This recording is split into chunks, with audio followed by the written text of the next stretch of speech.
അമ്മച്ചിയാണ് എന്തിനു പറയാൻ. മമ്മൂട്ടി എന്ന് പറഞ്ഞ നടന്റെ ഒരു പൊളപ്പ അഭിനയം, അതും വില്ലനായിട്ട് അതായത് ഒരു മേജർ സൂപ്പർ സ്റ്റാർ വില്ലനായിട്ട് പൊളന്ന് തള്ളയല്ല. അത് എനിക്ക് പറഞ്ഞു തരാൻ പറ്റാത്ത അളവിൽ പൊളന്ന് തള്ളയല്ല. അത് ഞാൻ അങ്ങനെ എന്ത് നിങ്ങളടുത്ത് പറഞ്ഞെന്ന് ചോദിച്ചാൽ അതൊരു സൂപ്പർ സ്റ്റാറാണ്. ആ സൂപ്പർ സ്റ്റാർ പക്കാ ഹെവി വില്ലനായിട്ട് അങ്ങോട്ട് എന്തിനു പറയേ, അങ്ങോട്ട് പാറശാല വഴി, മാർത്താണ്ഡ വഴി, അമ്പൂരി വഴി, വെള്ളറട വഴി, കന്നുവാമൂട് വഴി, ഈ പനച്ചമൂട് വഴി, പിന്നെ ഇവിടെ നിന്ന് മെല്ലെ കയറി കാട്ടാക്കട, കൊല്ലം വഴി കറങ്ങി ഇങ്ങനെ പത്തനംതിട്ട, ഇച്ചിരി കോട്ടയം ലിങ്ക് ചെയ്ത് അങ്ങ് പൊളന്നടിക്കുകയാണ്. അതും പെരിയ വില്ലനായിട്ട്. அதுக்கு மேலே கொஞ்சம் மேலே போயிருக்கிற, கொஞ்சம் மேலே മുന്നാടി പോയിട്ടേ ഇരിക്കും മാതിരി വിനായകൻ എന്ന് പറയുന്ന നടന്റെ നായക കഥാപാത്രം. അപ്പൊ നിങ്ങൾ നോക്കിയേ, വില്ലൻ മമ്മൂട്ടി, വിനായകൻ എന്ന് പറയുന്ന നടൻ. നിങ്ങൾ നോക്കി, ഏത് വിധത്തിലും എന്തൊക്കെ അയാളെ കുറിച്ച് പറഞ്ഞാലും, ഇനിയിപ്പോ എന്തൊക്കെ വിഷയം ഉണ്ടാക്കിയാലും, ഒരു നടൻ എന്നുള്ള നിലയ്ക്ക് അഴിഞ്ഞാട തന്നെയാണ്. മമ്മൂട്ടി പൊളക്കണമെങ്കിൽ അവൻ പൊളപ്പനിൽ നിന്ന് പൊപ്പളപ്പനായിട്ട് അഴിഞ്ഞാടുന്ന രീതി. ഒപ്പം ഇവരുടെ കൂടെ കുറെ സപ്പോർട്ട് ആർട്ടിസ്റ്റ് ഉണ്ട്. കുറച്ച് ആക്ടേഴ്സേ ഉള്ളൂ, പക്ഷെ ഇവരുടെ ഒപ്പം നിൽക്കുന്ന സപ്പോർട്ട് ആർട്ടിസ്റ്റിന്റെ റിയാലിറ്റി, അങ്ങനെ പോകുന്ന ഒരു ചിത്രം കണ്ടു. ചിത്രത്തിന്റെ പേര് ഞാൻ പറയാതെ തന്നെ പ്രേക്ഷകർക്ക് മനസ്സിലായിട്ടുണ്ടാവും. ഇനി ഞാൻ എന്റെ സ്ലാങ്ങിലോട്ട്, എന്റെ സംസാരത്തിലോട്ട് വരാം. ഞാനൊന്ന് നോക്കിയതാണ്. ഈ സിനിമ അല്ലെങ്കിൽ കണ്ട സിനിമ നടക്കുന്നത് കന്നുമാമൂട്, പനച്ചമൂട്, അമ്പൂരി, വെള്ളറട, മാർത്താണ്ഡ, കന്യാകുമാരി, തക്കല, ഇങ്ങനെ തുടങ്ങുന്ന നമ്മുടെ സൗത്ത് എന്നിലുള്ള കന്യാകുമാരി, ട്രിവാൻഡ്രം ഡിസ്ട്രിക്റ്റിനകത്തും, ഒപ്പം കോട്ടയം, കൊല്ലം, പത്തനംതിട്ട ഡിസ്ട്രിക്റ്റിനകത്തു കൂടി ഒന്ന് വ്യതിചലിച്ച് കഥാപാത്രങ്ങളെ ചലിച്ചുകൊണ്ടും, കഥ ഞാൻ സൂചിപ്പിക്കുന്നതല്ല, പടം പോകുന്ന രീതിയാണ്, ഇങ്ങനെ ചലിപ്പിച്ചുകൊണ്ട് കറങ്ങി വരുന്ന ഒരു ചിത്രമാണ്. ഈ ചിത്രത്തിന്റെ പ്രത്യേകത എന്ന് പറയുന്നത്, ഞാൻ ആദ്യം പറഞ്ഞു, കേന്ദ്ര കഥാപാത്രം വില്ലനാണ്. ആ വില്ലൻ ആരാണ് ചെയ്യുന്നു എന്നുള്ളതാണ് പ്രശ്നം. ചെയ്യുന്നത് ആരാണ്? മലയാളത്തിന്റെ ഒരു 80-90 കാലഘട്ടത്തിലെ മമ്മൂട്ടി എന്ന് പറയുന്ന നടന്റെ ഒരു അഭിനയം ഉണ്ടായിരുന്നു. ആ സമയത്ത് മോഹൻലാലൊക്കെ ഇങ്ങനെ കയറി വരുന്നതേ ഉള്ളൂ. പക്ഷെ അപ്പോഴും മമ്മൂട്ടി എടുത്ത കഥാപാത്രങ്ങൾ നമ്മൾ നോക്കിയാൽ മതി. സിനിമയുടെ പേരൊന്നും ഞാൻ ഇപ്പൊ പറയണില്ല. നിങ്ങൾ 80-90 കാലഘട്ടത്തിൽ മമ്മൂട്ടി എടുത്ത കുറെ കഥാപാത്രങ്ങളുണ്ട്. അതിലോട്ട് നോക്കിയാൽ മതി. മമ്മൂട്ടി എന്ന് പറയുന്ന നടന്റെ ഒരു വല്ലാത്ത അഭിനയം, നാച്ചുറൽ അഭിനയം കാണാം. ആ അഭിനയത്തിനെക്കാളും ഒരു പടിക്ക് മുകളിൽ കിടപിടിക്കുന്ന രീതിയിൽ, അതുകൊണ്ട് ഇത്ര ഏജ് ആയപ്പോ അദ്ദേഹം ഇത്ര ഏജായി തിരിച്ചു വന്നപ്പോഴത്തേക്ക് അതിനേക്കാളും ഒരു പടിക്ക് മുകളിൽ കടപിടിക്കുന്ന രീതിയിൽ ഏത് റോൾ ചെയ്തു എന്നാണ് ഇതിനകത്തുള്ള വിഷയം. ചോക്ലേറ്റ് നായകനല്ല, അച്ഛനല്ല, മറ്റൊന്നുമല്ല. നല്ല കിടിലമായ ഹെവി ലെവൽ ക്രൈം, ചെറിയ ക്രൈം അല്ല, തലയൊന്നും വെട്ടുന്നതല്ല ക്രൈം, ടെക്നിക്കലി ട്രാപ്പ് ചെയ്യുന്ന ഹെവി ക്രൈം ചെയ്യുന്ന വില്ലൻ. ആ നിലയ്ക്കുള്ള ഒരു കഥാപാത്രം. അത് ഞാൻ പ്രേക്ഷകർക്ക് പറയുന്നത്, നിങ്ങൾ നോക്കൂ, നിങ്ങൾക്ക് നിങ്ങളുടെ മമ്മൂട്ടിയെ വല്ലാതെ ഇഷ്ടപ്പെടുന്ന കുറെ പ്രേക്ഷകരുണ്ട്. എപ്പോഴും ഏത് സിനിമ വന്നാലും ഫാൻ ബേസ് ഇതൊക്കെ പോയി കാണുന്നവര്, അവരുടെ അടുത്ത് നിങ്ങൾ യഥാർത്ഥ മമ്മൂട്ടി ഇപ്പോഴും കാണും. മമ്മൂട്ടി ചിത്രങ്ങൾ അധികം തിയേറ്ററിൽ പോയി കാണുന്ന ആളല്ല ഞാൻ. കാരണം ഒന്നാമത് മമ്മൂട്ടിയുടെ സിനിമകളൊക്കെ തന്നെ സിംഗിൾ ഫ്രെയിം ആയിരിക്കും, മമ്മൂട്ടിക്കായിരിക്കും ഫ്രെയിം കൂടുതൽ, കഥാപാത്രങ്ങളൊക്കെ ഒരു മീഡിയത്തിൽ നിൽക്കും. പിന്നെ ഒപ്പം നിൽക്കുന്ന കഥാപാത്രങ്ങൾക്ക് വലിയ പ്രാധാന്യം ഉണ്ടാവില്ല. മമ്മൂട്ടിക്കായിരിക്കും കൂടുതൽ ഹൈപ്പ്, പിന്നെ അതിനൊരു തരം സ്റ്റാർ ഓഫ് വാല്യൂ ഉണ്ടാവും. പക്ഷെ അതെല്ലാം മാറ്റി വെച്ചിട്ട് ഒരു കൊടൂര വില്ലനായിട്ട് ഇറങ്ങി ചെന്ന് മമ്മൂട്ടി കളിക്കുകയാണ്. അത് ഞാൻ നിങ്ങൾക്ക് പറയണമെന്ന് പറഞ്ഞാൽ 80-90 മമ്മൂട്ടിയുടെ ഒരു റിയാലിറ്റി അഭിനയമുണ്ട് ഈ ഫാമിലിക്കകത്തും അല്ലാത്ത ചിത്രങ്ങളിലും ഒക്കെ. അതായത് എൻ്റെ നല്ല ബാല്യകാലത്ത് അതിന് അതേ ലെവലിൽ വന്നിട്ട് മമ്മൂട്ടി അടുത്തൊരു ഹെവി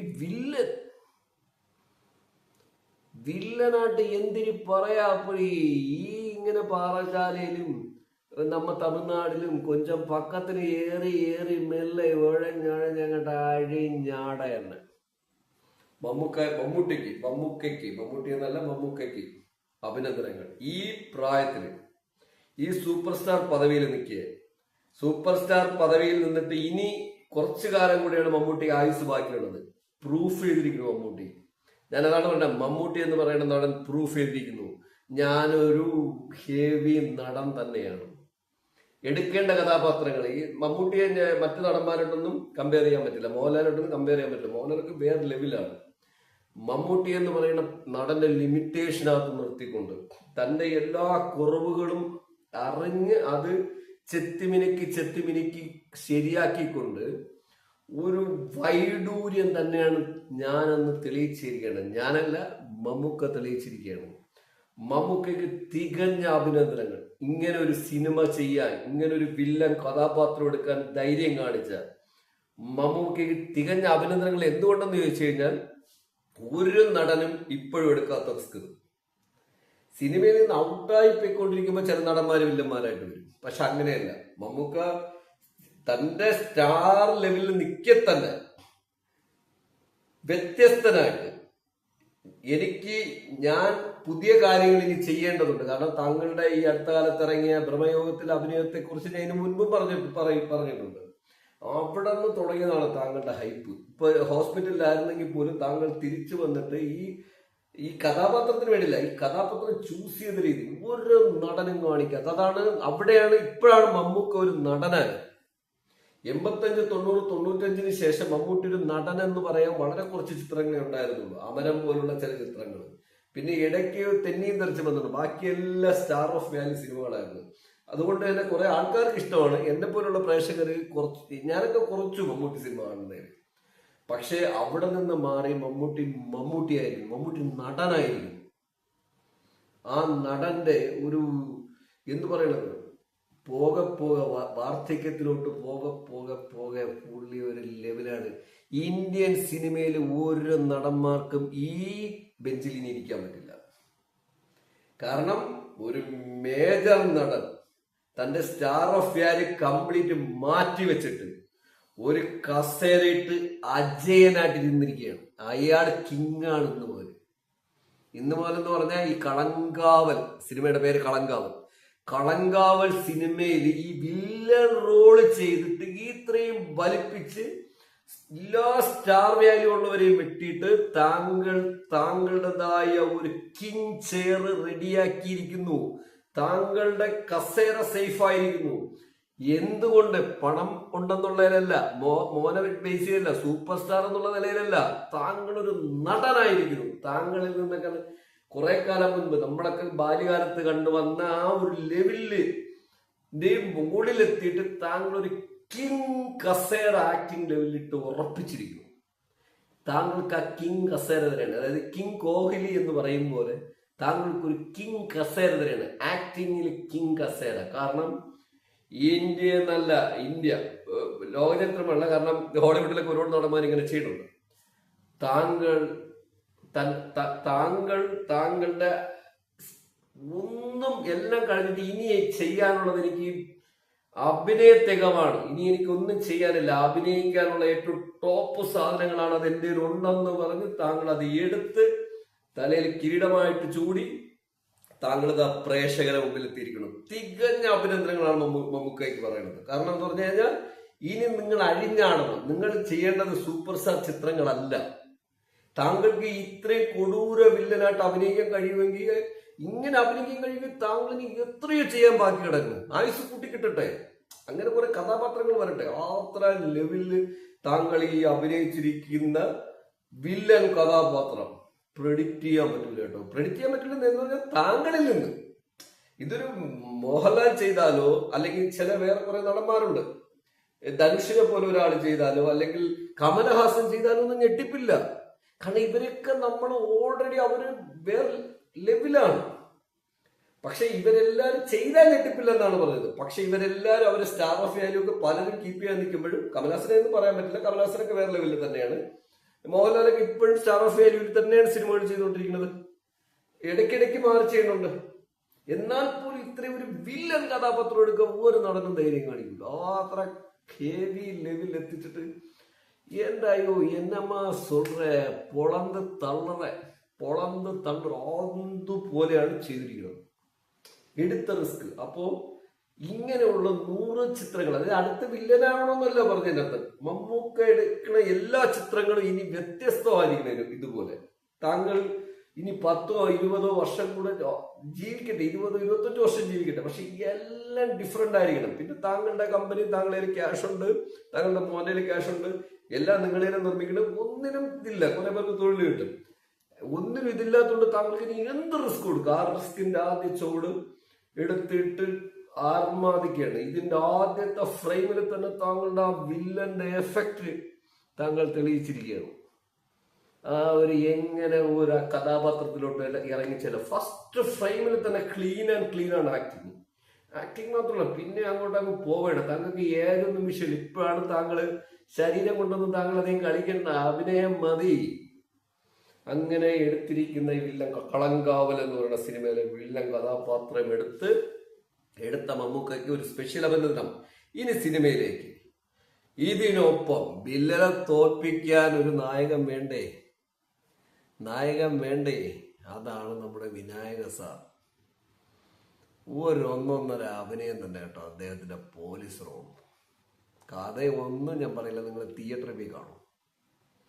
ഇത് തിയേറ്ററിൽ പോയി കാണുമ്പോൾ ഞാൻ നിങ്ങളുടെ അടുത്ത് പറയണു, തിയേറ്ററിൽ പോയി ഇതിനിടയിൽ ഒരു കാര്യമുണ്ട്. തിയേറ്ററിൽ പോയി കാണുമ്പോൾ നിങ്ങൾ വലിയ ഹെവി സിനിമയായിട്ടൊന്നും ചിന്തിച്ചത് ഈ പടം കാണാൻ പോകരുത്. ഇതൊരു നാച്ചുറൽ സിമ്പിൾ ഫിലിമാണ്. അപ്പൊ നിങ്ങൾ വിചാരിക്കും എന്തൊക്കെയോ ഭയങ്കര ബിജിഎമ്മും ഭയങ്കര ഹൈപ്പും ഭയങ്കര എഫക്റ്റും ഭയങ്കര വിഷ്വലൈസിങ്ങും എന്നുള്ള പടമാണ്. അങ്ങനെയുള്ള പടമൊന്നുമല്ല. ഇതൊരു സാധാരണ ഈ നാട്ടിൽ നടക്കുന്ന പശ്ചാത്തലത്തിൽ നടക്കുന്ന ചിത്രത്തിന്റെ നോർമൽ ഫിലിമാണ്. ഇതൊരു ഹെവി ഫിലിം അല്ല.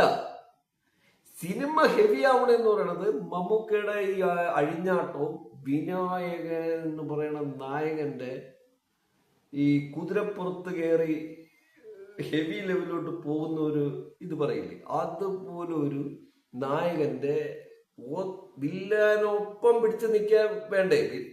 മെയിൻ നായകൻ വിനായകനാണെങ്കിൽ അതിനേക്കാളും വലുതായിരിക്കണം വില്ലൻ, എങ്കിലേ നായകൻ എഫക്റ്റ് ഉള്ളൂ. അതേ റേഞ്ചിൽ പോണ വിനായകന്റെ കഥാപാത്രം. ഇങ്ങനെ കഥാപാത്രങ്ങൾ കൊണ്ടാണ് ഈ സിനിമ നമ്മൾ ഫ്രെയിമിലോട്ടും കഥയിലോട്ടും ആഴമാക്കി കൊണ്ടുപോകുന്നത്. അല്ലാതെ നിങ്ങൾക്ക് ഒരു കാരണവശാലും നിങ്ങളെ ഒരു ചെത്ത് സിനിമയായിട്ടോ അല്ലെങ്കിൽ ഒരു വലിയ വിഷ്വലൈസിങ് പ്ലാൻ ചെയ്തിട്ടോ ഒരു ഹൈ കഥയായിട്ടോ ഒന്നും പോകണ്ട. പകരം നിങ്ങൾ തിയേറ്ററിൽ പോകുന്നുവെങ്കിൽ നിങ്ങൾ എങ്ങനെയാണ് പോകേണ്ടത്? നിങ്ങൾക്ക് പ്രേക്ഷകർക്ക് ഞാൻ പറയുന്നത് പ്രെഡിക്റ്റ് ചെയ്യാതെ പോകും. Suspense by suspense. ഇതിനൊപ്പം തന്നെ അഭിനയം, അത് നിങ്ങൾക്ക് അഭിനയം നന്നായിട്ട് മനസ്സിലാവുന്നുണ്ട്. അഭിനയത്തിന് ഒരു കുത്തൊഴുക്ക് കാണാം. നായകനും വില്ലനും കൂടെ കട്ടയ്ക്ക് ഒപ്പം ഒരു 7-8 കഥാപാത്രങ്ങൾ ചുറ്റും, 10-20 പെൺപിള്ളേര്, 5 ഓരോ സീനിൽ ഇച്ചിരിയാണ് എല്ലാവരും വന്നു പോണത്. പക്ഷെ എല്ലാവരും 1 by 1 ബെറ്റർ, സൂപ്പർ. പിന്നെ ഈ പടം സ്ലോയിൽ ഇങ്ങനെ നമ്മുടെ ഇതിലേ ചുറ്റിപ്പറ്റി പോകുന്ന, നമ്മുടെ ആ നാടുമായിട്ട് ബന്ധപ്പെട്ട് ചുറ്റിപ്പറ്റി പോണ കഥാപാത്രത്തിന്റെ രീതി, അതിനനുസരിച്ചുള്ള ക്യാമറ വർക്ക്, അതിനനുസരിച്ചിട്ടുള്ള സ്ക്രിപ്റ്റ്, അതിനനുസരിച്ചിട്ടുള്ള വിഷ്വലൈസിങ്, എല്ലാം കൂടെ ഇങ്ങനെ എന്ത് പറയണത്, ഒരു നൂലിൽ നിങ്ങളൊരു കോർത്തിണക്കി ചങ്ങലയിട്ട് പോകും, ഒന്ന് അഴിക്കാൻ നോക്കും, അപ്പോഴടുത്തത് അഴിയാത്ത ചങ്ങലയുടെ ക്രൈം. അത് സ്ക്രിപ്റ്റ് കൊണ്ടും ഇവരുടെ അഭിനയത്തിന്റെ മികവ് കൊണ്ട്, ഇവര് മമ്മൂക്ക മാത്രമല്ല, വിനായകൻ മാത്രമല്ല, സുധീർ നെടുമങ്ങാട് മാത്രമല്ല, ഇതിന്റെ കൂടെ മറ്റു ആർട്ടിസ്റ്റുകളിൽ 10-20 പെമ്പിള്ളേര്. ഈ പെമ്പിള്ളേരെ കാസ്റ്റ് ചെയ്തിരിക്കുന്ന രീതിയുണ്ട്. എങ്ങനെയാണോ ഈ മാർത്താണ്ഡം, കാട്ടാക്കട, ട്രിവാൻഡ്രത്തിന്റെ സൗത്ത്, അതായത് അമ്പൂരി, വെള്ളറട, പനച്ചമൂട്, കന്നുമാമൂട്, നെയ്യാറ്റിങ്കര, ഈ മാർത്താർ, തക്കല, കന്യാകുമാരി, ഇതിനകത്തോട്ടുള്ള കുറെ പെൺകുട്ടികൾ എങ്ങനെ ഇരിക്കും. അതുപോലെ കോട്ടയം, പത്തനംതിട്ട, ഈ ഭാഗത്തു നിന്നുള്ള പിള്ളേരെ ക്യാച്ച് ചെയ്ത് എങ്ങനെ ഇരിക്കും. ഏകദേശം എല്ലാ ആർട്ടിസ്റ്റ് കാസ്റ്റിംഗ് പെൺപിള്ളേർ നോക്കൂ. അതാണ് ഞാൻ പറഞ്ഞില്ല, അത്ര സൂക്ഷ്മമായിട്ട് ചെയ്യുന്ന അതാണ് കഥാപാത്രങ്ങളെ തിരഞ്ഞെടുത്തിരിക്കുന്ന രീതി. അതിൽ അഭിനയിക്കുന്ന പെൺപിള്ളേർ സൂപ്പർ. എല്ലാവരും മമ്മൂക്കയും വിനായകനെയും പറഞ്ഞാൽ പോലും ഞാൻ ഒപ്പം പറയുന്ന ഇവർക്കൊപ്പം തന്നെ ഓരോ ഫ്രെയിമിൽ വന്നിട്ട് പോകുന്ന ഈ പെൺപിള്ളേര് അഭിനയം അന്യായം എന്ന് തന്നെ പറയേണ്ടി വരും. എന്നാ അഭിനയം എന്ന് പറയുമ്പോ ഓരോ മിനിറ്റ് 2 മിനിറ്റിലൊക്കെയാണ് ഓരോ പെൺപിള്ളേരുള്ളത്. അന്യായ അഭിനയം. ഇങ്ങനെയുള്ള ഒരു ചിത്രമാണ് കളങ്കാവൽ. കളങ്കാവൽ സിനിമ ഞാൻ കണ്ടു. മമ്മൂക്കയുടെ ഒരു സിനിമയ്ക്ക് ഞാൻ ഇത്രയും ഹെവി പോസിറ്റീവ് അഭിപ്രായം പറയണം. ഞാൻ അഭിപ്രായം പറയുന്നത് മമ്മൂക്കയുടെ സിനിമ അധികം ഞാൻ കാണാറില്ല ഈ പിൽക്കാലത്തൊക്കെ ഉള്ളത്. മുമ്പുള്ള എല്ലാ ഫിലിമും കാണും, ടി വിയിൽ വന്നാൽ ഇപ്പോഴും റിപ്പീറ്റ് ചെയ്ത് കാണും. പക്ഷേ ഈ അടുത്ത കാലത്തൊക്കെ കുറെ കാലം കൊണ്ട് താങ്ങൂല.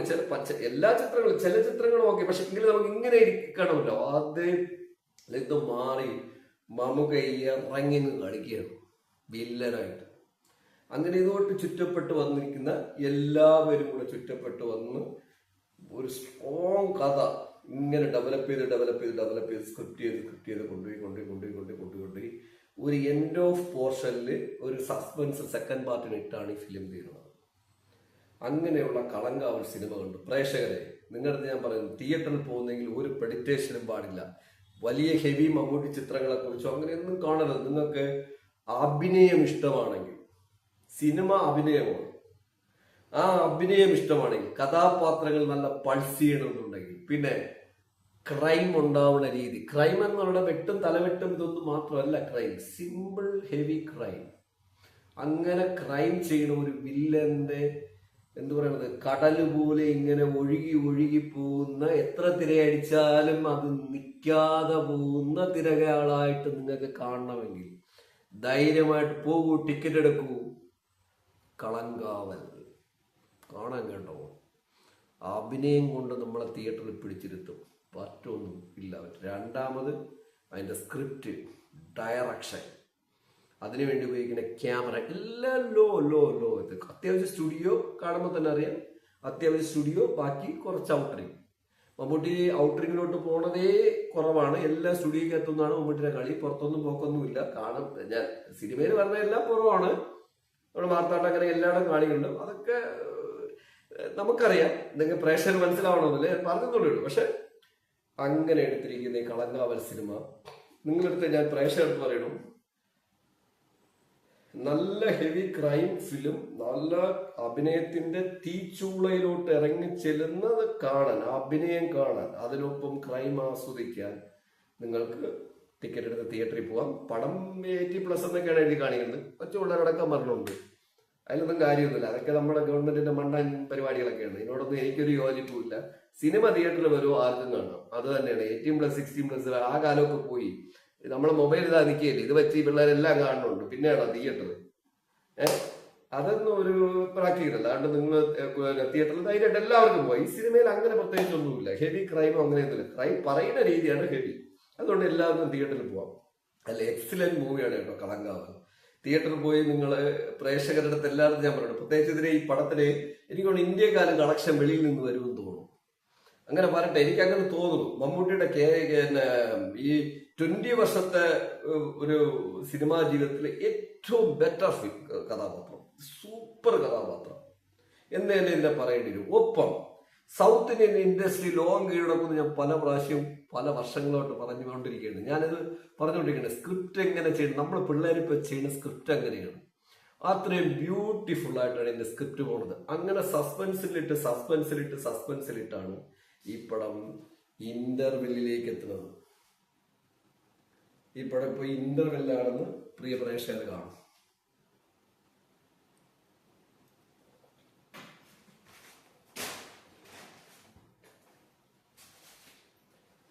ഇന്റർവെല്ലിന് ശേഷം ഒരു എൻട്രി ഉണ്ട് കേട്ടോ.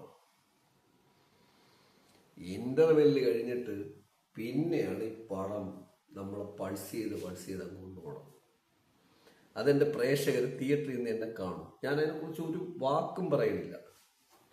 പിന്നെ നമ്മുടെ ഈ സ്ഥലത്തുള്ള സ്ലാങ്ങും എല്ലാം അതിനകത്ത് മാന്യമായി ആവശ്യത്തിന് ഡയലോഗ്, ഒരു കഥാപാത്രവും അവനവന്റെ കഥാപാത്രത്തെ ഹെവി ആയിട്ട് കാണിക്കാനുള്ള ഒരു ഡയലോഗ് ഈ സിനിമയിലില്ല. അതാണ് മമ്മൂട്ടിയുടെ സിനിമയിൽ പൊതുവെ ബോറടിപ്പിക്കുന്നത്. ഇതിൽ അങ്ങനെ ഒരു പരിപാടിയില്ല. കഥാപാത്രത്തിന് 2 ഡയലോഗ് ആവശ്യമുണ്ടെങ്കിൽ 2 ഉള്ളൂ, ബാക്കി അഭിനയമാണ്. മമ്മൂട്ടിക്ക് വേണ്ടി പ്രത്യേകിച്ച് ഒരു സ്ക്രിപ്റ്റും ഇല്ല. കഥാപാത്രത്തിന് എന്താവശ്യപ്പെടണോ അതനുസരിച്ച് മാത്രമേ മമ്മൂട്ടി പോയിട്ടുള്ളൂ. അതുകൊണ്ടാണ് ഈ പടത്തെ ഞാൻ പോയിട്ടുള്ളത്. അങ്ങനെ നിങ്ങൾക്ക് ഇന്റർവെല്ല് കഴിഞ്ഞത് ഇങ്ങനെ സസ്പെൻസ് ഇട്ട് നമ്മളെ കൊണ്ടുപോയി. ഈ സമയത്തൊക്കെ മമ്മൂട്ടി എന്ന് പറയുന്ന നടന്റെ അഭിനയം ഇങ്ങനെ പ്രൊജക്ട് ചെയ്ത് തിളച്ച് പൊങ്ങുകയാണ്. ഒപ്പം എന്ത് ചെയ്യണം, സിമ്പിളായിട്ട് വിനായകൻ അതിനെ കൂളി ചെയ്യുന്നുണ്ട്. വിനായകന്റെ നായക കഥാപാത്രം വീലം തിളച്ച് പോകുമ്പോഴത്തേക്കും വിനായകന്റെ കഥാപാത്രം അതിനെ കൂളി ചെയ്യുന്നുണ്ട്. പക്ഷെ ചുറ്റും ഇരിക്കുന്ന സപ്പോർട്ട് ആർട്ടിസ്റ്റ്, ഈ പെൺകുട്ടികളായാലും സുധീ നെടുമങ്ങാടായാലും പിന്നെ ഒരു ഷാജി, ഇവരുടെയൊക്കെ ഒന്നും പറഞ്ഞാൽ അറിയിക്കാൻ പറ്റില്ല. അത്ര രീതിയിലാണ് അഭിനയം പോകുന്നത്. പിന്നെ ഇതിന്റെ ഡയറക്ഷൻ ആ രീതിയിലാണ് പുള്ളി ചെയ്തിട്ടുള്ളത്. അങ്ങനെ സസ്പെൻസ് ഇട്ട് സെക്കൻഡ് പാർട്ടിലോട്ട് കൊണ്ട് ഈ പടം നിർത്തിയിട്ടുണ്ട്. അതാണ് ഞാൻ പറഞ്ഞില്ല പ്രിയ പ്രേക്ഷകരെ, ആ ഒരു സസ്പെൻസ് അത് നിങ്ങൾ തിയേറ്ററിൽ പോയി തന്നെ കാണും. തിയേറ്ററിൽ തന്നെ പോയി കാണണം. കാരണം അത് എന്ത് പറയുന്നത്, ജനപ്രയുടെ ഒരു എന്റർടൈൻമെന്റ് സിനിമയല്ല ഇത്. അങ്ങനെയെങ്കിൽ തിയേറ്ററിൽ പോകരുത്. നിങ്ങൾ എന്റർടൈൻമെന്റ് സിനിമയായിട്ട് ഈ പടത്തെ കാണാൻ ചെയ്യരുത്. മമ്മൂട്ടി എന്ന് പറയുന്ന നടന്റെ അഭിനയത്തിന്റെ പുതിയ 80, 85, 90 കാലഘട്ടത്തില് 90, 95 മമ്മൂട്ടിയുടെ ഒരു അഭിനയമുണ്ട്. ആ അഭിനയത്തിന്റെ 2 ഇരട്ടി നിങ്ങൾക്ക് മമ്മൂട്ടിയിൽ നിന്ന് കാണാം. അങ്ങനെ കാണണമെങ്കിൽ നിങ്ങൾക്ക് തിയേറ്റർ റിസ്ക് പോവാം. പിന്നെ വിനായകനെ കുറിച്ചും ഇവരൊന്നും ഞാൻ പറയണ്ട. വിനായകനെ കുറിച്ച് ഞാനൊന്നും പറയണ്ട. എല്ലാവരും ഓൾറെഡി അയാൾ പ്രൂഫ് ചെയ്തിട്ടുള്ള ആളാണ്. കാരണം അയാൾക്ക് കഥാപാത്രത്തിനനുസരിച്ചാണ് അയാൾ അന്നും ചെയ്യേണ്ടത്, ഇന്നും ചെയ്യണം, ഇനി എന്തും ചെയ്യുള്ളൂ. വിനായകൻ അങ്ങനെ ചെയ്യുള്ളൂ. അതുകൊണ്ട് അതിൽ ഞെട്ടിപ്പില്ല. മമ്മൂട്ടിയുടെ കാര്യത്തിലാണ് ഈ ഞെട്ടിപ്പ് വന്നത്. ബാക്കി ഒരു കഥാപാത്രത്തിലും ഞെട്ടിപ്പില്ല. അങ്ങനെയുള്ള ചിത്രം കണ്ടുകൊണ്ടോ എനിക്ക് വളരെ നല്ല ഒരു പോസിറ്റീവ് അഭിപ്രായം മാത്രമാണ് ഇതിലുള്ളത്. ഇതിൽ ഇനി അഭിനയത്തിന് എത്ര മാർക്ക് കൊടുക്കാം? 85, 90, 95 കാലഘട്ടത്തിലെ മമ്മൂക്കയ്ക്ക് 10ൽ 10 സ്റ്റാർ കൊടുക്കാമെങ്കിൽ ഇതിൽ ഞാൻ പറഞ്ഞു 10ൽ 20 സ്റ്റാർ മമ്മൂക്കയ്ക്ക് കൊടുക്കാം അഭിനയത്തിന്. അതിനൊപ്പം കട്ടയ്ക്ക് നിൽക്കുന്ന നായക കഥാപാത്രം വിനായകന്റെ, അതുപോലെ തന്നെ 10ൽ മമ്മൂക്കയ്ക്കൊപ്പം 20 സ്റ്റാർ വിനായകനും കൊടുക്കാം. പിന്നെ ഇതിൽ പോയിരിക്കുന്നത് സുധീ നെടുമങ്ങാട്, ജിബിൻ ഗോപിരാജ്, ഷാജി, ഇവരൊക്കെ തന്നെ 10ൽ 10 സ്റ്റാർ കൊടുക്കാം. പിന്നെ ഇതിൽ അഭിനയിച്ചിരിക്കുന്ന നടിമാര് രജിഷ വിജയൻ, സുധി രാമചന്ദർ, മാളവിക അറ്റത്തൊരു മേനോൻ കണ്ടു കേട്ടോ. മാളവിക മേനോൻ. മാളവികയ്ക്ക് എത്ര വയസ്സായെന്ന് എനിക്കറിയില്ല. ജാതി വെച്ചിട്ടിരിക്കണയാണോ? മേനോൻ ജാതിയാണോ എന്ന് എനിക്കറിയില്ല. ജാതി ആയിരിക്കും അല്ലേ? കാലമൊക്കെ മാറി മാളവികയെ. ഇതൊക്കെ എന്നോട് ചേർക്കണമെന്ന് വലിയ പ്രൗഢിയൊന്നും അല്ല. നമ്മളെ DNA ഒക്കെ വേറെയാണ് കേട്ടോ. ഈ ജാതിയായിട്ട് ഒരു ബന്ധവുമില്ല. അതൊക്കെ ആരോ നമ്മളെ പറ്റിച്ച് പറഞ്ഞു വെച്ചിരിക്കുകയാണ്. നമ്മളെ DNA ഒക്കെ വേറെയാണ്. നമ്മളെ DNA ഒക്കെ എടുത്തൊരു 5000 വർഷത്തിന് മുമ്പൊക്കെ ഒന്ന് പരിശോധിച്ച് നോക്കിയാൽ മതി. DNA ഒക്കെ എവിടെയൊക്കെ കിടക്കും. ഇപ്പോൾ ഇതാ ഇസ്രായേലിൽ വരെ ഇന്ത്യയുടെ DNA കിടക്കുകയാണ്. പിന്നെ ഓസ്ട്രേലിയ, ഇങ്ങനെ കിടക്കുന്ന DNA ആണ്. ഈ DNAക്ക് മേനോൻ ചപ്പ് ചെയ്യണം. അല്ലെങ്കിൽ തന്നെ നമ്മളെ ഈ കേരളം വിട്ട് കഴിഞ്ഞാൽ തിരുവനന്തപുരം അല്ലെങ്കിൽ കേരളം വിട്ട ഇവിടുത്തെ ജാതിക്കാർക്കെങ്കിലും ആന്ധ്രയിൽ ഇരിക്കുന്നവന് അറിയാമോ? അവന് പട്ടൗടിയും ശർമ്മയൊക്കെ അല്ലേ അറിയാവൂ. ഇനി പട്ടൗടിയും ശർമ്മയൊക്കെ ഇന്ത്യ വിട്ട് അറിയാം. അല്ലെങ്കിൽ അവന്മാർക്ക് കേരളത്തിൽ വന്ന ഏത് ജാതി എന്ന് അറിയാമോ? എന്തിരി കാണിക്കുന്നത്? എന്തിരി മേനോ ആയി? ഇങ്ങനെയൊന്നും കാണണ്ടാലും ഞങ്ങളെപ്പോലൊരു ചിരിക്കും കേട്ടാ. ഗായത്രി മേനോൻ പക്ഷെ നന്നായിട്ട് അഭിനയിച്ചിട്ടുണ്ട് കേട്ടോ. പിന്നെ ഇതിൽ അഭിനയിച്ചിരിക്കുന്ന ആരും എല്ലാവർക്കും തികഞ്ഞ അഭിനയങ്ങൾ, എല്ലാവരും ബെറ്റർ. പിന്നെ ജാതിയൊക്കെ ചേരുമെങ്കിൽ ഞാൻ പറയില്ലേ, ആരും എന്ത് ജാതി എന്നെ എടുത്ത് നോക്കണം ഒരു 15 വർഷം മുമ്പേ. അത് ഈ സിനിമ നന്നായിട്ട് കാണിക്കുന്നുണ്ട് കേട്ടോ. ഞാൻ കഥ പറയാത്തതാണ്. മമ്മൂട്ടി ഇപ്പൊ ചെയ്തു പോകുന്ന കഥാപാത്രങ്ങളൊക്കെ ഇത് കറക്റ്റ് ഇങ്ങനെ ജാതിയെ കുറിച്ചല്ല പറയണത്. കഥാപാത്രങ്ങൾ ഓരോന്നും പ്രകൃതിയിൽ നിന്ന് അടിച്ചെടുത്തിട്ടാണ് ഓരോന്നിനെ കൊണ്ടുവച്ചിട്ട് കൊല്ലണത്. മനസ്സിലായില്ലേ? അതിൽ ഇന്ന ജാതിക്കാരൻ ഇന്ന മരുന്ന്, ഇന്ന ജാതിക്കാരൻ ഇന്ന മരുന്നൊന്നും അല്ല കൊല്ലണത്. അങ്ങനെയൊന്നും ഇല്ല. പിന്നെ ഒന്ന് നല്ല DNA, എൻ്റെ DNA എടുത്ത് നോക്കിയാൽ മതി. എൻ്റെ DNA എടുത്താൽ 5000 വർഷത്തിന് മുമ്പ് DNA എടുത്ത് നോക്കി എവിടെയെങ്കിലും കിടക്കും. അപ്പൊ പിന്നെ ശരി ശരി, എഡ്യൂക്കേഷനുള്ള ലോകമല്ലേ, ഇരിക്കട്ടെ, വച്ചോളൂ കേട്ടോ, മെനോൻ ഇരുന്നോട്ടെ. ആ, അപ്പൊ അതല്ലല്ലോ നമ്മുടെ വിഷയം. അങ്ങനെയുള്ള കളങ്കാവൽ സിനിമ കണ്ടു. ഇടിവെട്ടാണ് ഇടിവെട്ടാണ് ഇടിവെട്ടാണ്, ഈ രീതിയിൽ പോയി കണ്ട, ഇല്ലെങ്കിൽ വലിയ പാടാണ് കേട്ടാ. ശരി, ഞാൻ ഇത്രയും പറഞ്ഞത് കേട്ടിട്ട് നിങ്ങൾ അങ്ങനെ പോകരുത്. ഞാൻ ഇങ്ങനെ പോയി കണ്ടാൽ ഇടിവെട്ടാണ്. ഒപ്പം മമ്മൂക്കയ്ക്കും എല്ലാവർക്കും അഭിനന്ദനങ്ങൾ. ഇവർക്ക് എല്ലാവർക്കും നല്ല 10-ൽ 10 സ്റ്റാർ. ആകെ അതിനകത്ത് 2 ഫെയിലുവറാണ് തോന്നിയത്. 2 ഫെയിലുവർ ആ സിനിമയുടെ ഞാൻ പറയാം. ഒന്ന്, പടത്തിന്റെ ആർട്ട് ഡയറക്ഷൻ. മമ്മൂക്ക ഇരിക്കുന്ന എല്ലാ സീനിലും ആ വീട് വെച്ച് ചെയ്തു വെച്ചിരിക്കുന്നത് കാർബോർഡിലൊക്കെയാണെന്ന് തോന്നുന്നു. മമ്മൂക്കയ്ക്ക് ഇഷ്ടം പോലെ പൈസയുണ്ട്. മമ്മൂട്ടി കമ്പനിയാണ് ഈ സിനിമ ചെയ്തിരിക്കുന്നത്. അവിടെ എന്തിനാണ് ആർട്ട് ഡയറക്ഷൻ അങ്ങനെ പഴയ കാലം കാണിക്കുമ്പോഴത്തേക്കും കാർബോർഡ് തന്നെ വേണം? ഒറിജിനൽ കെട്ടാലോ നിങ്ങൾക്ക്, ഒറിജിനൽ ചെവര് കെട്ടിക്കൂടി. അവിടെ എന്തിനാണ് ആ ഷോട്ടിനകത്ത് ഇങ്ങനെ വല്ലാത്ത രീതിയിൽ കാണിക്കുന്നത്? ഞങ്ങളെപ്പോലെ പ്രേക്ഷകർക്ക് അത് ബോറാണ് കേട്ടോ. സിനിമ വല്ലാതെ ഇഷ്ടപ്പെട്ടവർക്ക് അങ്ങനെ ഒരു വലിയ ഡീഫാൾട്ട് ഈ സിനിമയിലുണ്ട്. ഡീഫാൾട്ടൂടെ പറയണ്ടേ. ഇനി സെക്കൻഡ് തിങ്സ്, ഈ പടത്തിന്റെ ഡീഫാൾട്ട് ഈ ആധുനിക ടെക്നോളജിയിൽ മൺമട്ടിയൊക്കെ എടുത്തിട്ട് കണ്ടിന്യൂസ് ആയിട്ട് ശവത്തിന് മറവ് ചെയ്യണോ ഇല്ലെന്നൊന്നും കാണിക്കുന്നില്ല. പക്ഷെ അതാണ് കാണിക്കുന്നത്. ചില വ്യത്യാസം കാണും. കുറച്ചൊക്കെ അല്ലാതെ ചെയ്യണമെന്ന് മനസ്സിലായി. എല്ലാ ശവങ്ങളും ഒരു റൂട്ടിലാണ് പോണത് വണ്ടിയിൽ. പക്ഷെ മൺമട്ടിയും പിക്കാസോ കാണിക്കുന്നു, ഇടയ്ക്കിടയ്ക്ക് കുഴിച്ചുമൂടലേയും കാണിക്കുന്നു. പക്ഷെ ഞാൻ കരുതുന്നു അടുത്ത പാർട്ടി ഈ സിനിമ വരികയാണെങ്കിൽ ഒരിക്കലും ഇത് കുഴിച്ചുമൂടാൻ ചാൻസ് ഇല്ല. കുഴിച്ചുമൂടി അതുപോലെ നോക്കും. അല്ലെങ്കിൽ അതിൽ DNA ടെസ്റ്റ് എല്ലാം മണ്ണിൽ നിന്ന് കുടിച്ചെടുക്കും. ഇപ്പോൾ ആ ടെക്നോളജിയൊക്കെ മാറി. ടെക്നോളജി പ്രകാരം മമ്മൂക്ക എന്ന് പറയുന്ന വില്ലന്റെ കഥാപാത്രം എല്ലാം ടെക്നോളജി ഉപയോഗിച്ചാണ് ചെയ്യണത്. ഇങ്ങനെയായിരിക്കും കൊല ചെയ്യപ്പെടുന്നത് എന്ന് ഞാൻ കരുതുന്നു. പടത്തില് ഞാനിത് സൂചിപ്പിച്ചതെന്ന് പറഞ്ഞാൽ അതിന്റെ ഫാൾട്ടാണോ എന്ന് വെച്ചാൽ, ഞാൻ ഫാൾട്ടിന്റെ കാര്യം പറയണത്. മൺമട്ടിന്റെ വെട്ടിമൂടുന്ന പരിപാടിയാണെങ്കിൽ ഇതിൽ ഫാൾട്ടാണ്. അടുത്ത പാർട്ടിലായിരിക്കും അത് കാണിക്കുന്നത്. ഇല്ലെങ്കിൽ ശരി. സെക്കൻഡ്, എന്റെ കാഴ്ചപ്പാടി കണ്ട 2 കാര്യങ്ങളാണ് ഞാൻ ഈ സൂചിപ്പിച്ചത്. ഈ കാര്യങ്ങൾ 2 ഡീഫാൾട്ട് എനിക്ക് തോന്നി. 2 ഡീഫാൾട്ട് ഞാൻ പറഞ്ഞു എന്നുള്ളതേ ഉള്ളൂ. പ്രേക്ഷകരെ പോലത്തെ ചവിട്ടി കടിക്കണമെങ്കിൽ കടിച്ചോളൂ. എനിക്ക് തോന്നിയ ഡീഫാൾട്ട് പറഞ്ഞു. ഇനി ഈ പടത്തിന്റെ വിജയത്തിന്റെ പ്രധാന അടിസ്ഥാനം എന്റെ സ്ക്രിപ്റ്റ് ഡയറക്ഷൻ. ഡയറക്ടർക്ക് 10-ൽ 20 സ്റ്റാർ. പിന്നെ വന്നത് music. Director Jithin K Jose ആണ് ചെയ്തിരിക്കുന്നത്. നോക്കിയേ, ജിതിൻ കെ ജോസ്.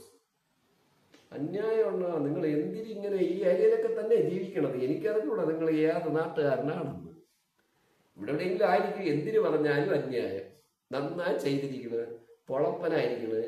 മമ്മൂക്കയെ നിങ്ങൾ എങ്ങനെ കൺവൈസ് എടുത്ത് இந்த மாதிரி ഒരു വില്ലൻ വേലയ്ക്ക് അന്ത വേല അങ്ങ് ഏറ്റ് 10-ൽ 20 സ്റ്റാർ വായി. പിന്നെ എന്റെ മ്യൂസിക് മുജീബ് മജീദ് എന്നാ മ്യൂസിക് എന്നറിയും. സത്യം പറഞ്ഞാൽ നിങ്ങളുടെ മ്യൂസിക്കാണ് ഈ പടം വേറെ ലെവലാക്കിയത്. കാരണം ഈ അടുത്ത കാലത്ത് മോഹൻലാലിന്റെ മകൻ പ്രണവിന്റെ പടം, മോഹൻലാലിന്റെ മകനൊന്നും ഇനി പറയേണ്ട കാര്യമൊന്നുമില്ല, അവൻ പ്രൂഫ് ചെയ്ത് കഴിഞ്ഞു. ഡി സിറയിലും ഇതേപോലെയാണ് മ്യൂസിക്. ഇതേപോലെ എന്ന് പറഞ്ഞാൽ വേറെ ലെവലിൽ അയാളും പുതിയത് പരീക്ഷിച്ചു. ഇതുപോലെ തന്നെയാണ് മുജീബ് മജീദ്. താങ്കളുടെ മ്യൂസിക് അന്യായമായി സിറ്റുവേഷൻ അനുസരിച്ച് പുതിയ പുതിയ മ്യൂസിക്കാണ് പരീക്ഷിച്ചിരിക്കുന്നത്. അതെല്ലാം ക്ലിക്കാണ്. നിങ്ങൾ എപ്പോഴും ഈ അല്ലെങ്കിൽ സിനിമ ഇങ്ങനെ കാണുന്ന ഉടനെ tongue tongue tongue tongue tongue ഇങ്ങനെയുള്ള മ്യൂസിക്കൊക്കെയാണ് നടന്നത്. സ്ഥിരം കേട്ടമടുത്ത ഈ ഹൊററിന്റെയും മറ്റുമൊക്കെ, ക്രിമിനലിന്റെ ഇതൊന്നുമല്ല. താങ്കൾ ഇച്ചിരി ഡിഫറെന്റ് ആയിട്ട് മാറി പുതിയ സ്റ്റൈലിൽ വളരെ ലൈറ്റായിട്ട് നമ്മൾ അങ്ങ് നൈസാ കൊണ്ടുപോകുന്ന ഒരു പരിപാടി. അതിൽ താങ്കൾ വിജയിച്ചിരിക്കുന്നു. താങ്കളുടെ മ്യൂസിക് സിനിമ ഇല്ലെങ്കിൽ സിനിമ പൊളിഞ്ഞ അഡ്രസ് ഇല്ലാതെ വരികയാണ്. Excellent music Mujeeb Majeed. അന്യായം ആണ്. സൂപ്പർ മ്യൂസിക്, കീടിലം. പടത്തിന്റെ വിജയത്തിന്റെ ഒരു ക്രെഡിറ്റ് താങ്കൾക്കുണ്ട്, നല്ലൊരു ക്രെഡിറ്റ്. 10-ൽ 19 സ്റ്റാർ തരാം. മമ്മൂക്കയ്ക്ക് വിനായകന് 20 കൊടുത്തു, അതുകൊണ്ട് 19 സ്റ്റാർ. പേഴ്സണലി ഞാൻ എടുത്ത് ചോദിച്ചാൽ 10-ൽ 20 സ്റ്റാർ. അങ്ങനെ പോകുന്ന ഈ സിനിമ എന്റെ നാട്ടിൽ കൂടെയാണ് പോണത്. ഞാൻ തിരുവനന്തപുരത്തുകാരനാണ്. ഞാൻ ഇപ്പൊ വീഡിയോ ചെയ്യണത് കണ്ണോവൂടിന്റെ അടുത്തന്നാണ്. കണ്ണോവൂടിന്റെ അടുത്ത് പറയട്ടെ, എന്റെ നാട്ടിൽ കൂടെയാണ് ഈ സിനിമ ഓടുന്നത്. പ്രിയ പ്രേക്ഷകരെ, തിരുവനന്തപുരം നിവാസികളെ, കേരളത്തിലെ എല്ലാ നിവാസികളെയും എല്ലാവരുടെ പറയുള്ളൂ. ഒപ്പം തിരുവനന്തപുരത്തുള്ളവർക്ക് പ്രത്യേകിച്ച് പറയുള്ളൂ, എല്ലാവരും പോയി സിനിമ കാണുക കേട്ടോ. കാരണം നമ്മുടെ നാട് എന്ത് ബ്യൂട്ടിഫുൾ ആയിട്ട് ഈ സിനിമയിൽ കാണിച്ചിരിക്കണമെന്ന് അറിയുമോ? ഒരു ടൂറിസ്റ്റ് ഹബ്ബായിട്ട് നമ്മുടെ നാട്ടിൽ മാറേണ്ട എല്ലാ ഈ സിനിമയിലുണ്ട്. ഞാൻ ടൂറിസം മിനിസ്റ്ററുടെ അടുത്തും ടൂറിസം പ്രൊമോട്ട് ചെയ്യണ എല്ലാവരുടെ ഞാൻ പറയണു, സൗത്ത് കേരള ടൂറിസത്തിന്റെ ഹബ്ബാക്കി മാറ്റാം. മില്യൺ അല്ല ട്രില്യൺ കണക്കിന് രൂപ വരുന്ന ഒരു ഏരിയയാക്കി ഇത് മാറ്റാം. ആ രീതിയിലാണ് ഇതിന്റെ ഇവിടെയുള്ള നമ്മുടെ പ്രകൃതി ഭംഗി. ആരും പറയാറില്ല. ഞാനിങ്ങനെ ഇടയ്ക്കിടയ്ക്ക് യാത്ര ചെയ്യും. എനിക്ക് തലയ്ക്ക് ഭ്രാന്തളാവുമ്പോഴൊക്കെ ഞാൻ പോകും. ബൈക്ക് കൊടുത്തുകൊണ്ട് ചുമ്മാ കറങ്ങാൻ പോകും. എന്തെങ്കിലും കയ്യിൽ പെട്രോൾ അടിക്കാൻ പൈസ ഉണ്ടെങ്കിൽ ഞാൻ എടുക്കും, കറങ്ങും, ഇങ്ങനെ പോകും. നമ്മുടെ ഈ ട്രിവാൻഡ്രത്തുള്ള ഒരു ബ്യൂട്ടിഫുൾ ലക്ഷ്യം എല്ലാവരും പറയണം വയനാട് അങ്ങോട്ടൊക്കെ ഉണ്ട്, അതൊക്കെ ഓൾറെഡി പ്രൂഫ് ചെയ്ത് കഴിഞ്ഞു. അതുകൊണ്ട് തീരില്ല. ഇനി നിങ്ങൾക്ക് പഴയ കാലത്തിന്റെ ഒരു സാധാ ലെവലുള്ള ഒരു രീതിയിൽ, അതായത് നമ്മുടെ 80-90 കാലഘട്ടത്തിലുള്ള വീടുകളും നമ്മുടെ ഒരു നാടിന്റെ ചുറ്റുപാടും ഇവിടെ ഒരുക്കി കഴിഞ്ഞാൽ നമ്മുടെ പ്രകൃതിയുടെ ഫ്രെയിം മാറിയിട്ടില്ല. ആകെ ഒരു ശകലം പ്രകൃതിയുടെ ഫ്രെയിം മാറിയിട്ടുള്ള നാഗർകോവിൽ സൈഡിൽ കുറെ മല ഇടിച്ചു നടന്നു, അവിടെ മാറിയിട്ടുണ്ട്. പിന്നെ എന്റെ നാട്ടിൽ പെരുങ്കടവുള്ള ലൈൻ അമ്പൂരിയുടെ കുറെ ഭാഗം കുറച്ച് മറ്റേ ബോർവെല്ലുകാരല്ലോ, സോറി, നമ്മുടെ എന്താ പറയണ പാറ പൊട്ടിക്കുന്നവര് ഇപ്പൊ നമ്മളെ മണലാക്കിയൊക്കെ മാറ്റുന്നവരുണ്ടല്ലോ, കോറി, അവര് ഇപ്പൊ കുറെ പൊട്ടിച്ചു കളഞ്ഞു. പക്ഷെ അങ്ങനെ എത്ര പൊട്ടിച്ചാലും ആ പ്രകൃതി ഭംഗി മാറാത്ത ലെവലിൽ നമ്മുടെ ഈ സൗത്ത് കേരള ടു നാഗർകോവിലിന് മാത്രമല്ല കുറെ കൂടെ അങ്ങ് പോകും. ഇത്രയും ദൂരം ബ്യൂട്ടിഫുൾ ആണ്. ഇത് മാത്രമല്ല, ഇതിന്റെ ഒരു 30-40% ജനങ്ങൾ ഇപ്പോഴും 80, 90, 95 കാലഘട്ടത്തിന്റെ അതേപോലത്തെ വീടുകൾ വെച്ച് താമസിക്കുന്നുണ്ട്. അവർ അത്രയും ഡെവലപ്പ് ആയിട്ടുള്ളതൊന്നല്ല, അവരങ്ങനെ ജീവിക്കുന്നതാണ്. കയ്യിൽ നല്ല കാശൊക്കെ ഉണ്ട് അവരേക്ക്. അങ്ങനെ പിന്നെ പ്രകൃതി ഭംഗി കൊണ്ട് ഇങ്ങനെ അർമാദിച്ച് കിടക്കുകയാണ്. ആ രീതിയിൽ ഇത് ടൂറിസമാക്കി മാറ്റാൻ കിട്ടിയിരിക്കുന്ന ഏക വലിയ ലെവലാണ് കളങ്കാവൽ സിനിമയുടെ ഫ്രെയിം എല്ലാം അങ്ങനെയാണ് പോണത്. ടൂറിസം മിനിസ്റ്റേഴ്സിനടുത്തൊക്കെ ഞാൻ റിക്വസ്റ്റ് ചെയ്യണേ, ഓൾ ഇന്ത്യ നിങ്ങളിത് പബ്ലിഷ് ചെയ്യൂ. സൗത്തിലോട്ട് ട്രില്യൺ കണക്കിന് ഡോളർ വന്നിറങ്ങും. സിനിമ ഒരു മാർക്കറ്റാക്കി എടുക്കും. അങ്ങനെ രീതിയിൽ വിഷ്വലൈസിങ് സൂപ്പർ. ആ രീതിയിൽ ഞാൻ പറഞ്ഞില്ലേ, കന്നോട്, പനച്ചോട്, അമ്പൂരി, വെള്ളണ്ട മാർത്താണ് ഇങ്ങനെ നമ്മുടെ ചുറ്റുപാട് നടക്കുന്ന പിന്നെ സിനിമയാണ്. ഞാൻ ഈ ബ്ലോഗ് ചെയ്യണത്, ഞാനിപ്പോ കന്നോമുടിയിൽ നിന്നും കുന്നത്തുകാലിനും അമരവിളയ്ക്ക് നെയ്യാറ്റിൻകരയ്ക്ക് ഇടയിലാണ് എൻ്റെ വീട്. അവിടെ നിന്നാണ് ഞാൻ ബ്ലോഗ് ചെയ്യണത് കേട്ടോ. എൻ്റെ വീട് എന്ന് പറഞ്ഞാൽ ഞാൻ വാടകയ്ക്ക് താമസിക്കുന്ന വീട്, അവിടെ നിന്നാണ് ഞാൻ ബ്ലോഗ് ചെയ്യണത്. ഇതുകൊണ്ടാണ് ഞാൻ പറഞ്ഞത്. ഇനി ഇതിന്റെ അടുത്ത സ്റ്റേജിന്റെ കാര്യം ഞാൻ പറയണം. അതായത് അടുത്ത ലെവലിലോട്ട് ഈ സിനിമ അടുത്ത ലെവലിലോട്ട് വരുമ്പോഴത്തേക്കും ഇതേ സ്ഥലത്ത് നിന്ന് കുറച്ചുകൂടി ഡിഫറെന്റ് ആയിട്ട് മാറി കുറെ കൂടെ ഹെവി വിഷ്വലൈസേഷൻ വരാൻ വളരെ ചാൻസ് ഉണ്ട്. സെക്കൻഡ് പാർട്ട് ഉണ്ടാകട്ടെ, അത് കുറെ കൂടി ഗ്രോത്തും കിട്ടും. പിന്നെ മലയാള സിനിമയല്ല, തമിഴ് സിനിമയല്ല, തെലുങ്ക് സിനിമയല്ല, കന്നഡ സിനിമയല്ല, ഈ സൗത്ത് ഇന്ത്യൻ സിനിമകളുടെ ഒക്കെ ഒരു ക്വാളിറ്റി ലെവൽ മാറിക്കൊണ്ടിരിക്കുകയാണ്. മിടുക്കൻ പിള്ളേരുണ്ട്, ഇൻവെസ്റ്റ് ചെയ്യാൻ ആളുമുണ്ട്.